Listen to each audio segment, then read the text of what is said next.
बिस्मिल्लाहिर्रहमानिर्रहीम। अस्सलाम वालेकुम students, I am Zain Tabassum. Zain academy की जानिब से एक और न्यू वीडियो के साथ आप लोग की खिदमत में हाज़िर हूँ।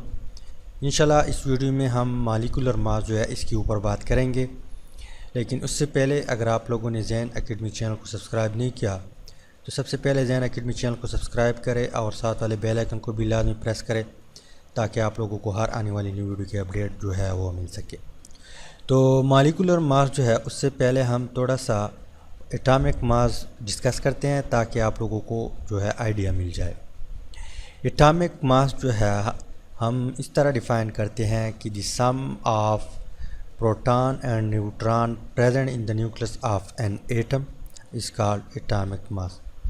यानी किसी भी एटम के न्यूक्लियस में प्रोटॉन और न्यूट्रॉन जब आप आपस में जमा करेंगे तो वो उस एटम की एटॉमिक मास होगी।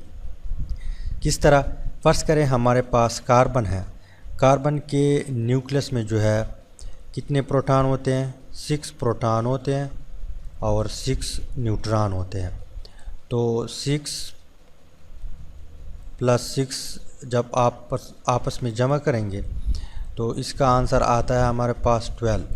तो इट मीन्स कि इसका जो एटॉमिक मास है वो 12 है। क्या है? 12 है। AMU ये इसका यूनिट है। इसके अलावा जो कार्बन है नाइट्रोजन है, उसके न्यूक्लियस में जो है 7 प्रोटॉन होते हैं और 7 न्यूट्रॉन होते हैं।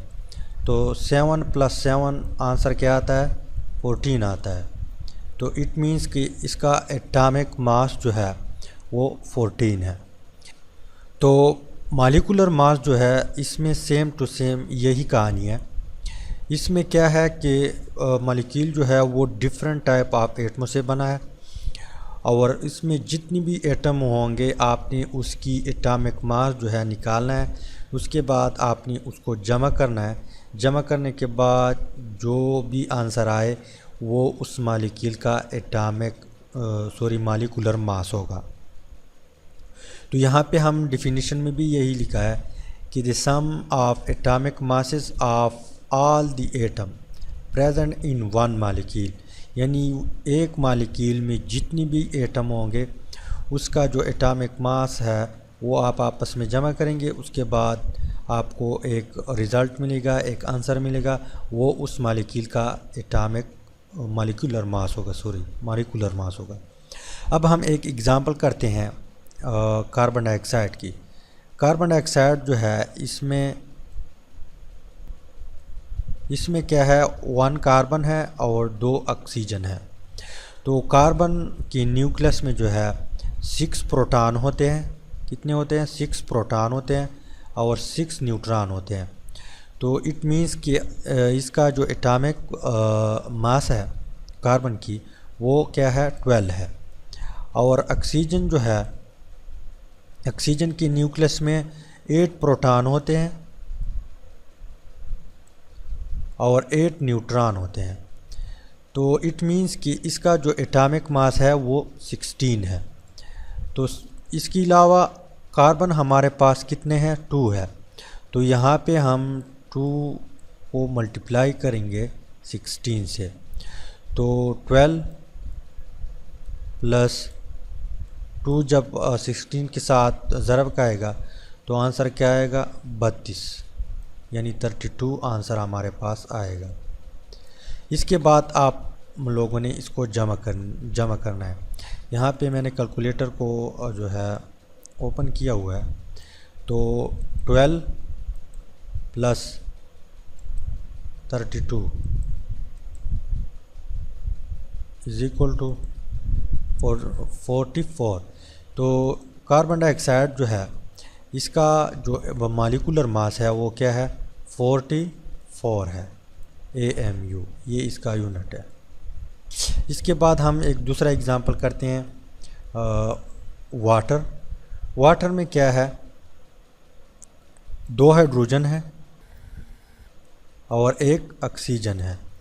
हाइड्रोजन का जो न्यूक्लियस है उसमें सिर्फ़ और सिर्फ 1 प्रोटॉन होता है और इसमें न्यूट्रॉन जो है वो नहीं होता, वो 0 होते हैं। तो इसका मतलब क्या है कि हाइड्रोजन का जो एटॉमिक मास है वो क्या है 1 है, लेकिन वाटर में कितने हाइड्रोजन है 2 हाइड्रोजन है। तो यहाँ पे हम 2 को 1 के साथ ज़रब देंगे। इसके अलावा प्लस ऑक्सीजन का जो एटॉमिक मास है वो 16 है, तो यहाँ पे हम 16 लिखते हैं। तो 2 ज़रब 1 हमारे पास क्या आता है 2 आता है प्लस 16। तो 2 और 16 जब आपस में जमा करेंगे तो आंसर क्या आएगा 18 आएगा। तो वाटर का जो मॉलिक्यूलर मास है वो क्या है 18 है। इस तरह हमारे पास एक तीसरा एग्जांपल है HCl। क्या है HCl। HCl में क्या है एक हाइड्रोजन है और एक क्लोरीन है। तो हाइड्रोजन का जो एटॉमिक मास है वो क्या है 1 है और क्लोरीन का जो एटॉमिक मास है वो क्या है 35। तो 35 + 1 36। तो हाइड्रोक्लोरिक एसिड जो है HCl जो है इसका जो एटॉमिक मास है वो 36 है। इसके अलावा हमारे पास एक चौथा एग्जांपल है H2SO4। H2SO4। तो हाइड्रोजन जो है इसका एटॉमिक मास क्या है 1 है, तो 2 हाइड्रोजन है, तो 2 × 1 = 2 प्लस जो सल्फ़र का एटॉमिक मास है वो है 32 प्लस 16 ऑक्सीजन का एटॉमिक मास है ज़रब 4। तो यहाँ पे हम कैलकुलेटर को ओपन करते हैं।